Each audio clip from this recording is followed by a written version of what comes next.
A ida para o sítio a fim de acertarem os detalhes da reforma deveria ser uma grande festa para Júlio e o irmão.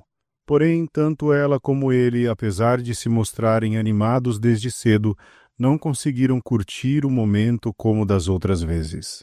A menina, aproveitando que os pais iam empolgados na discussão sobre os projetos com o empreiteiro, que ia sentado no lado oposto seu, tratou de conectar o seu MP3 e assim, dando a entender que estava ligada no som, ninguém puxaria a conversa com ela. O irmão tentou fazer o mesmo, mas não se adaptando à situação, apanhou uma revista de jogos de videogame e computador que trazia na mochila e se enfiou nela, desligando-se do resto. No seu canto, mergulhada em pensamentos embalados por trilha sonora que nem distinguia, Júlia concluía finalmente que tudo convergia para um único ponto. Tinha sido contemplada com um talismã, um cristal mágico. Mas por quem e para quê? Impossível encontrar tais respostas. Lembrou-se por um instante da bisavó com quem tivera estreitos laços e que lhe falava do seu anjo, ressaltando que tudo na natureza está repleto de virtudes, forças ocultas. Talvez tenha sido um presente dela aquele colar que conseguiria de modo tão misterioso. Jorginho foi despertado pelo moço ao lado que lhe perguntou algo que não ouviu direito. — É verdade? — insistiu. — O quê? Verdade o quê? Que você vai fazer um criame de peixes na sua casa. Como vai levar os girinos? Girinos? O menino nem se lembrava que tinha prometido para o amigo sócio que levaria tantos quantos conseguisse para iniciarem uma criação. Teve o pai que ajudá-lo, tão ausente estava daquela conversa, prometendo que dariam um jeito. Lá chegando, no entanto, animou-se novamente o filho de seu Augusto, e quis logo caçar os tais girinos, mas os pais não permitiram que descesse sozinho para o córrego. Deveria esperá-los e, no final, o acompanhariam na aventura. Ficou por ali, então, zanzando, escolhendo as árvores em que iria construir cabanas, colhendo galinhos secos para fazer uma arapuca, tarefa para a qual o pai prometera ensinar-lhe. Júlia, que não tinha planejado nada especial, acompanhou meio de longe os três adultos, às vezes até arriscava um palpite. Quando estes entraram na casa para examinar o seu interior, ficou do lado de fora, brincando de chutar pedras aqui e ali, até que se lembrou daquele túmulo abandonado e decidiu ir até lá. Assim que deu alguns passos, foi surpreendida por seu celular. Essa agora. Só pode ser aquela voz de novo. Hoje eu conto para eles. Levou o aparelho ao ouvido e disparou precipitada, antes mesmo de esperar alguém se manifestar. Que é agora? Atacou irritada. Tá vendo aquela árvore mais alta lá adiante? Respondeu a voz. A menina estremeceu. Era mesmo aquela ligação e alguém que demonstrava saber até o que ela tinha diante do próprio nariz naquele momento. Sei, e daí? O que é que tem? Reagiu encarando a situação. Olhe bem naquela direção. E como ela já estivesse paralisada, olhando naquela direção procurando algo, não sentiu o braço tocado. Ei! Então alguém chamou de trás. Quando se virou não viu ninguém. E de repente ouviu outro chamado, agora vindo de frente. Olhou e viu bem abaixo de seus olhos, sem nem acreditar, alguém que conhecera certa vez. Um duende, com quem se envolvera numa aventura que jurava ser verdade. Você! Eu mesmo. E você engordou, hein? Como veio parar aqui? Desagradável, como me encontrou? Calma, uma coisa de cada vez. Fala logo, o que faz aqui? Como me... E nem tinha acabado a pergunta, viu em sua mão um celular. Mas o que é isso? Isso o quê? Rebateu dissimulado. Isso aí na sua mão, seu... Isso? E no átimo atirou o aparelho para o alto, no quase invisível azul. A menina, que seguira o movimento instintivamente, viu aquele pedaço de metal prata transformar-se num aviãozinho de papel branco que pairou um instante sobre suas cabeças e depois disparou, desaparecendo ao longe. Gostou? Não tem graça, viu? Isso é muito sério. Do jeito que as coisas andam, pensei que estava sendo vítima de uma perseguição tecnológica. E não estava? Ah, fala sério. Tudo bem, calma. Respira esse ar puro, olha a natureza, esse céu. Mas que massa esse lugar, hein? Ah, fala sério, o que você está fazendo aqui? Nossa! Reagiu o esperto, arrancando imediatamente uma flor de capim, oferecendo-lhe da ponta dos pés. Para matar a saudade. Júlia, que agora o fulminava, vendo-o bailar à sua frente feito um bobo da corte, fazendo gracejos de todo tipo, teve de repente uma luz. Já sei! Era ele, esse infeliz que estava com Jorginho ontem. Estava me sondando e acabou tendo que esconder do Jorginho. Alô, tô aqui! Chamou-lhe a atenção o companheiro. Vendo que Júlia não dava sinal de boa acolhida, o malandro arriscou. E aquela nossa amiga, que fim levou? E eu que sei, respondeu a menina dando de ombros. Percebendo que nada conseguiria porque o clima não estava lá aquelas coisas, na maior cara dura, ele a convidou para brincar e começou a saltitar, indo rodear aquele pedaço de parede caída logo adiante.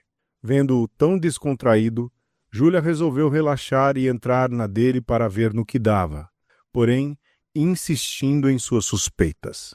Ah, mas não me diga que veio aqui só para brincar comigo, nem morta que eu acredito, vai.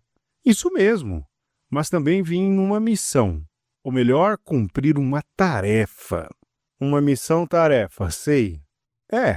Vim te fazer um convite de cortesia, não é meu não. É para você ir comigo. Ah, sei. É verdade, quero que venha comigo conhecer o meu reino. Falei de você lá, minha rainha se encantou e quer te conhecer. Ah, sua rainha. E desde quando um doente perneta como você tem uma rainha? Oh, pega leve.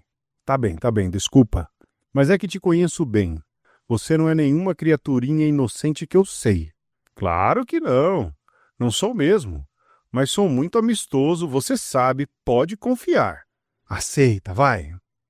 E o que é que eu ganho com isso?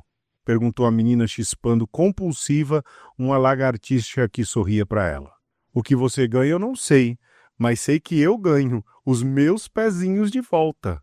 Pezinhos é? Sei bem o que tem aí.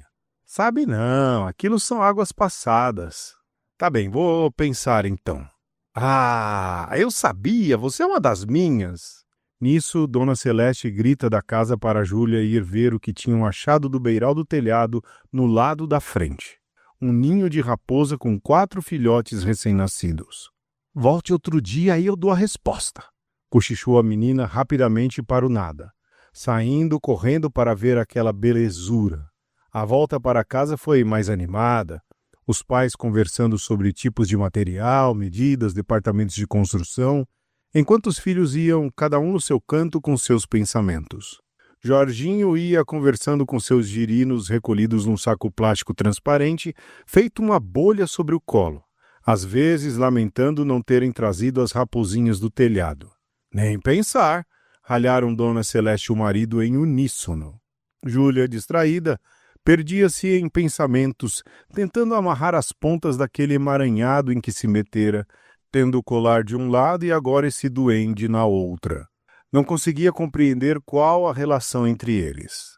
Ah, já sei! Descobriu a menina quando se preparava para o banho já em casa. O cristal, é claro! Ele quer o meu cristal. Sei bem que ele vive em busca de tesouros e que é bem capaz de roubá-lo. Ah, mas comigo não. Ah, isso não mesmo, garantiu Júlia falando sozinha. Sei bem que ele pode aparecer e desaparecer onde e quando quer, mas sei também que não é onipresente, enxergando tudo em qualquer lugar e hora, lembrou confiante. Escondo-o bem escondidinho e topo ir ao encontro da tal rainha.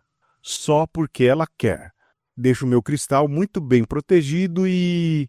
Sente uma pontada no peito e, enquanto enxágua a espuma, olha para aquela pinta na palma da mão. Seus pensamentos se adensam. Ou será que isso tudo tem a ver com isso, essa tal minha marca? Com a história da minha mãe, da Bise, de todo mundo dizendo que eu sou especial. Ah, não deviam ter feito isso comigo. Essa ideia me persegue a vida toda, protesta Júlia enquanto se enxuga. Não, isso não faz sentido, concluiu apressada. Mas eu me lembro bem do quanto aquela história me incomodava. Vivia querendo saber por quê e elas só riam, dizendo que um dia eu iria ver como era verdade. Será? Ah, Júlia, deixa de bobagem, disse para si mesmo.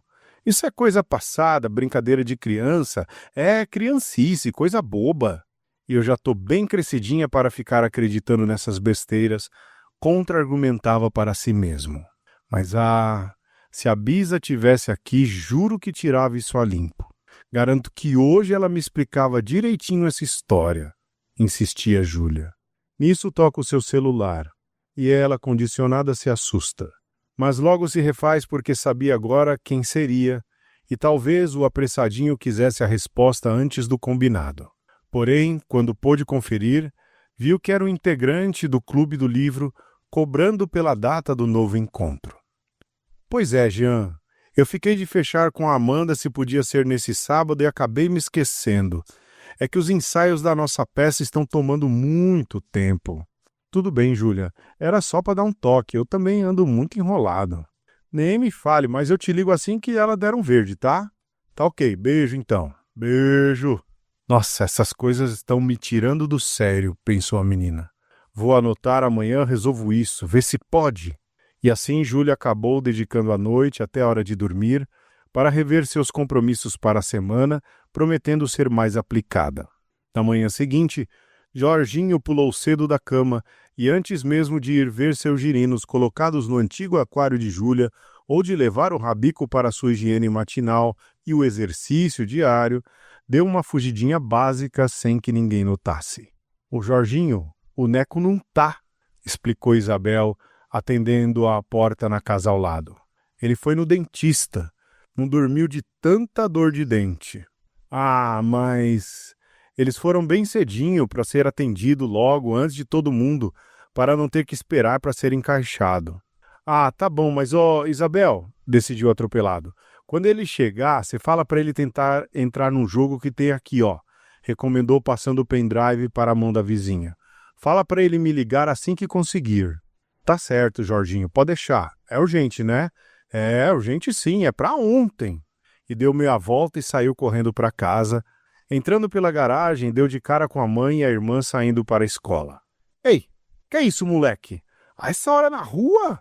Tá vendo, mãe? Pode isso? Ralhou a menina. Eu sabia. Ele disse que era urgente devolver o pendrive do Maneco. São os tratos deles. É bom que seja assim. Ah, é? E que parada é essa de pendrive, hein, ô moleque? Pressionou a irmã desconfiada. Parada? Uma parada aí, ora. Assim o carro já foi saindo com as duas e Jorginho pôde entrar triunfante e esperar até que obtivesse o retorno do amigo. Foi direto para o quintal e por ali se distraiu com os girinos sobre a mesinha da área de serviço até que Cleusa chegou, saudando-o da porta, porém ele mal se deu conta. Caiu da cama de novo, moleque? Tô cuidando dos meus girinos, respondeu por responder. Vê se dessa vez não deixa morrer, né? Né? Repetiu sem colocar sentido no que dizia, pois estava ocupado pensando em outras coisas. Já tomou café? Vem tomar. Depois, toma você, agora eu não posso. Sei. Ocupado logo cedo esse moleque, resmungou a empregada virando-se para entrar, antes cruzando o olhar com Inácio que a encarava indiferente. Ih, essa coisa esquisita aqui, hein? Anda tão estranho, olha o zoião dele, ó. Deixa o coitado sossegado, ele não tá fazendo nada. Sei não. De certo modo, Cleusa tinha razão.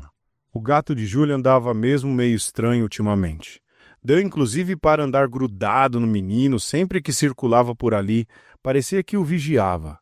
E Jorginho até que estava gostando, embora ele tentasse expulsá-lo quando este queria ficar grudado aos seus pés enquanto estava no computador. Já querendo jogar, Inácio? Qualquer dia te ensino, espera só eu acabar a lição do rabico e eu cuido disso. E o danado ficava ali, plantado, olhos fixados, não perdia um só movimento do menino. Essa manhã, como vemos, é uma dessas ocasiões. Cedinho, o gato o acompanhou até a casa do vizinho, indo e voltando junto, parecendo, no entanto, mais relaxado. E olha que Jorginho já aprontou com o pobre. Ele e o Maneco já foram o terror do infeliz em tempos remotos, quando ele ainda era novidade na casa. Já o soltaram do galho da mangueira, segurando-o pelas patas, o corpo indefeso e sem nenhuma proteção embaixo, só para ver até quando ele conseguia chegar ao chão em pezinho. E o dia da geladeira? A ideia foi da Cissa, que contou que tinha sonhado que o Inácio tinha entrado na geladeira. Pra quê? Não é que eles fizeram a experiência? A sorte foi que, não muito tempo depois, Cleusa foi pegar umas verduras e, assim que abriu a porta, o bicho pulou desesperado, urrando feito um louco, quase matando a coitada de susto. Não era para menos. A marcação dela sobre o animal não era para menos, desde que chegara a casa. De um jeito ou de outro, ela está sempre metida na confusão. Até já salvou a vida do pobre, ou pelo menos o rabo do coitado. Foi no dia em que os dois cismaram de aprontar uma quente. Quente? Olhem só. Amarraram o rabo do coitado num chumaço de bombril em forma de casulo e atearam fogo para ver no que dava. Foi um Deus nos acuda, daqueles. Era grito, gargalhada e berro de gato em chamas, numa zoeira sem tamanho, até que a Cleusa, tinha que ser ela, apontou na porta da cozinha e, vendo aquilo, se atirou para cima de vassoura em riste, berrando também. Aí então a coisa ficou pior. O gato corria mais ainda daquele rabo ardendo, disparando faísca para todo lado e das vassouradas que passavam zunindo no seu ouvido, indo estourar no chão, levantando poeira. Graças a Deus! Aconteceu que, numa daquelas guinadas que o gato dava, desviando da vassoura, ele acabou se enrolando lá com as próprias pernas e rolou no gramado úmido de orvalho, o que acabou apagando o fogo. Se contar tudo que o tal gato já passou na mão do menino, ninguém acredita. E nesse dia está assim com ele, feito um em carne. Mas isso não adianta querer entender. É coisa da cabeça dele. O fato é que assim que o menino devolveu o aquário na mesa, a empregada prestativa apareceu novamente na porta. Ah, tô pensando numa coisa. Foi o senhor que andou bulindo na birita do seu pai lá na pia, não foi? Eu não, você tá louca? Soltou o menino sem pensar. Se não foi você, foi quem então? Alma do outro mundo? Ouvindo isso, Jorginho caiu em si e corrigiu em tempo. Ah, tá bom, foi sim. Tinha certeza. Eu peguei um pouquinho para limpar um CD para tirar a cola do adesivo. E tinha que ser a branquinha curtida do seu pai? É que eu não achei o álcool, emendou o danadinho, saindo encolhido para não rir na frente da moça, achando graça da própria esperteza. E escapou dali apanhando a gaiola do camundongo para cuidar de sua higiene e iniciar o treinamento de rotina.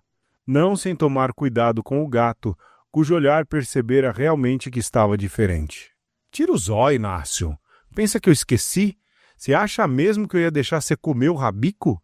Só essa me faltava, repreendeu o garoto vendo o animal levantar-se desenchabido, humilhado, abaixando o rabo e indo deitar-se adiante, passando a espreitar os pardais que pescavam bichinhos na grama verdinha.